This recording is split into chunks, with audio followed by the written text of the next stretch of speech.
was 7, my parents decided that they both needed to clean up. They decided they needed a divorce, and neither one of them felt that they could take care of a child by themselves. They sent me to live with my grandparents. My grandparents, being divided upon religion, didn't tell me that I had to be a Christian or that I had to be a Catholic. I want to join the army. I said, hey, I want to join the army. He says, no. That's okay, man. Maybe try the Marines. I saw my reflection in the mirror, and I suppose when you're covered in tattoos from head to toe at the age of 18 and you have all these piercings and blue hair and stuff like I did, you're not what the army is looking for. I go 4th time, he allows for me to take my asthma. All of a sudden, he became my best friend. And then he asked me, Terry, what is it that you want to do in the army? And I said, I want to kill people and get paid for it. That's what you guys do, right? You're going to pay me? Terry, I need a serious answer from you. What is it that you would like to do? And that's when I made the mistake of saying, which job is giving a bonus? His eyes lit up, and for a $2,000 bonus, I became a military police officer in the United States Army. The Army did a great job teaching us about Islam. Remember what Islam did to us here. The innocent 3,000 lives that America lost here. I want you to remember those men and women and children who we lost for no reason. We didn't begin this war, but we are going to end this war. So as I said, when it came to teaching us about Islam, the Army taught us everything that they wanted us to know about Islam to do our job. Even in the training, when you're using words that dehumanize somebody like this, it's a conditioning so that when you arrive, you already see them as objects, not humans, objects. And as we're flying, I'm thinking, the Mujahideen, the Taliban, the worst of the worst. I'm thinking in my mind, these guys, they got to be big. They got to be buff and muscular. They got to be, able to squat 500 pounds and capable of carrying a horse on their shoulders. And they got big beards, and they're all going to have swords and shields. And, I was thinking of Lawrence of Arabia. That's what I think of when I think of the Mujahideen. I think of Charleston Heston and Anthony Quinn. Inshallah, none of you in this room knew what Guantanamo was in 2002 or 2003. Our training was very inadequate. When we arrived, we didn't know what we were doing. We made mistakes often. And when we would make a mistake, when the guard makes a mistake, it's the detainee's fault. It's always the detainee's fault. When the guard forgets to handcuff the detainee and then the superior sees that the detainee isn't handcuffed properly, it's always the detainee's fault. That's an escape attempt.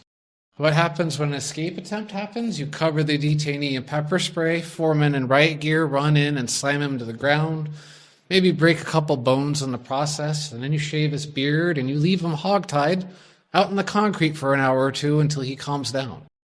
Because the guard forgot to shackle him properly. Nobody wakes up and wants to do this. I want to go torture people today. It's not a normal human reaction. It's just not there.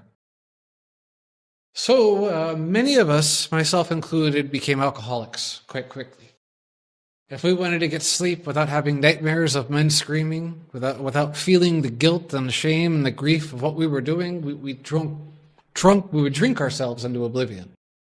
I mean, this would usually involve at least a fifth of vodka, a big bottle of vodka daily. And it's a horrible way to live. You just cope. You go from bottle to bottle, doing what you have to do in the day and then drinking it away in the evening. And then I started ultimately thinking about suicide.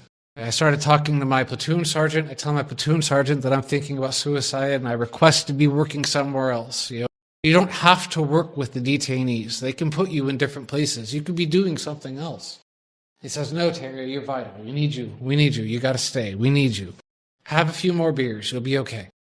I tell my platoon leader, sir, with all due respect, I need to go to the doctor. I need to see mental health. We can't do it, Terry. We can't lose you. We need you. Have a few more beers.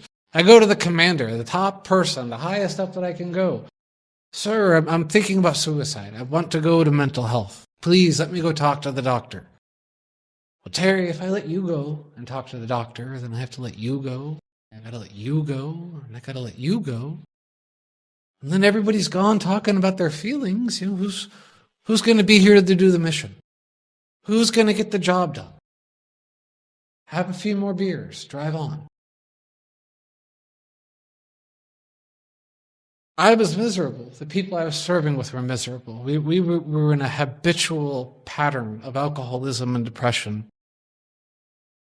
And it occurs to me that these men who were torturing and abusing, they're not as miserable as we are.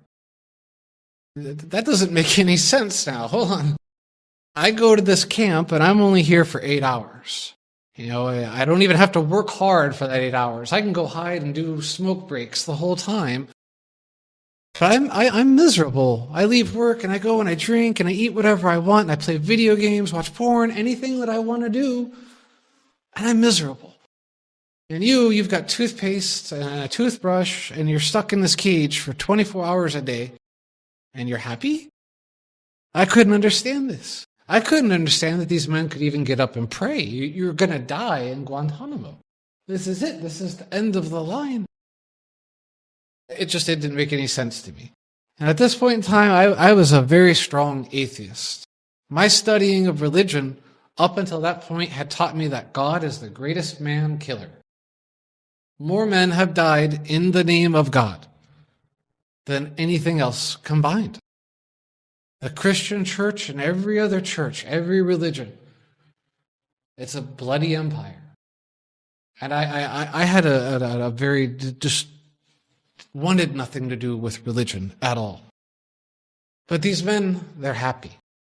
I had to ask. I had to find one. Just give me a detainee who speaks English, I'm going to ask him. I find a detainee who's from England, I ask him, how can you get up and pray in this place every day? He tells me that it's just Allah testing his deen. I had no idea what Allah is, what Allah was. What is this? What's deen? I didn't know any of these words. I decided, maybe I'll find another detainee who speaks English. I found a detainee who was from, I believe, Turkey, and he spoke English well. And I asked him, how do you get up and pray in this place? He tells me that it's just Allah testing his faith. Faith, okay, I get faith. Allah, you guys must think, okay, Allah, God. All right, so I put it together by the second detainee. God, they think that God is testing them. I ask another detainee and another. They tell me about the Sahaba. They tell me about the Ansar. They tell me about the companions. They tell me all these answers. And ultimately, it's the same thing. It's just a test. One detainee even said to me, if this is the worst that you have, bring it on. I can take it. Bring it on. At first, I kind of thought he was a little cocky. You're saying to the individual who's responsible for interrogating and torturing you to bring it on? Really? But then when I thought about it a little bit later, I realized how much confidence he had. He knew that everything was going to be all right. He was fine.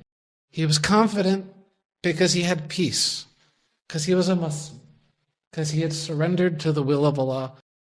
He didn't care. It was okay. All these men wanted to do was make their 5 prayers. It made no difference if we were mutilating their genitalia or shoving them into coffins for hours on end or allowing military working dogs to bark and chew, and it made no difference. As they could make their 5 prayers, they were happy. It was a good day for them. I decided, maybe there's something more to this Islam thing than the army told me about. Maybe there's more to the news had told me about. I can embarrassingly admit, when I arrived in Guantanamo, I knew absolutely nothing about Islam. I grew up in the American system. I went to a school here, all of my schooling in this country. I knew nothing about Islam when I went to Guantanamo. So when you see a religion that gives men the ability to withstand the worst torture and abuse that I can imagine, and they have the power to overcome it and deal with it, I want that. I want that type of confidence. I want that strength, that peace. I want that. But I couldn't reconcile with religion. I couldn't do it.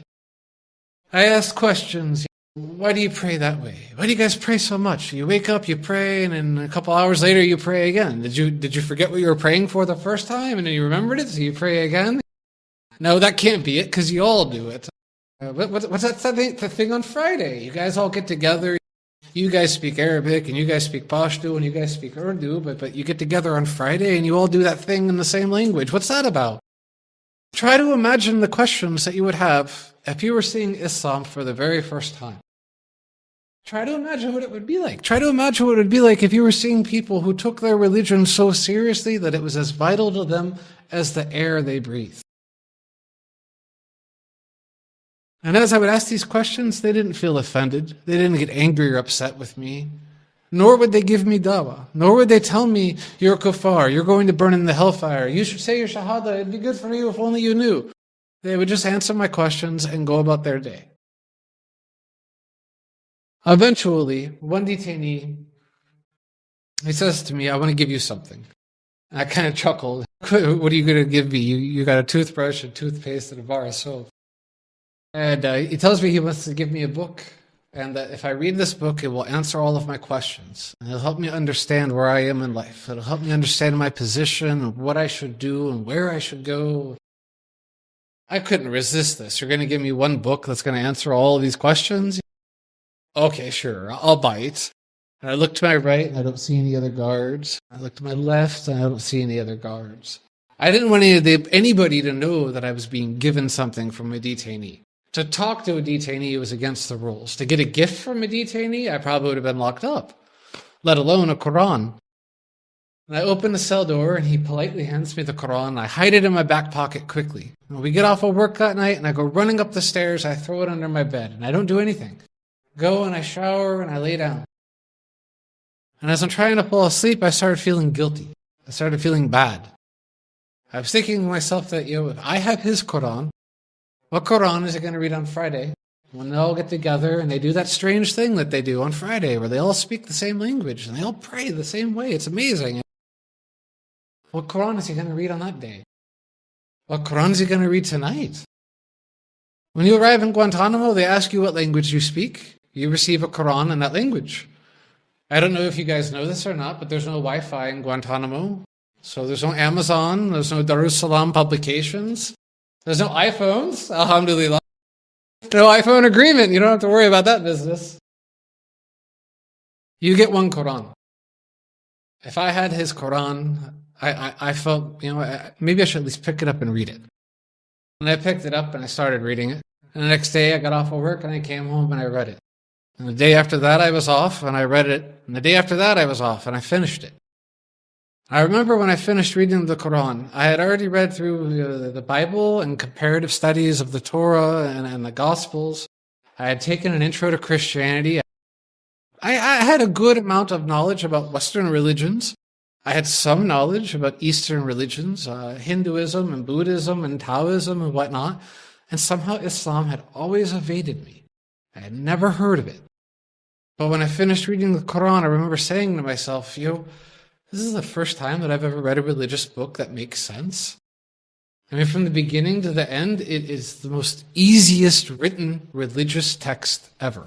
You don't have to be a scholar. You don't have to go to a school. Anyone can pick it up and value from it. And I just think this is amazing. I did not object to anything that I read in it. But I still couldn't reconcile the idea of religion. I decided to try Islam out. I have to be quick. I got 5 minutes left. I decided that I wanted to try Islam out. I wasn't ready to be a Muslim, but I decided I wanted to try it out. What are some problems? I'm an alcoholic, I'm a smoker, I got all these tattoos, and let's change some things.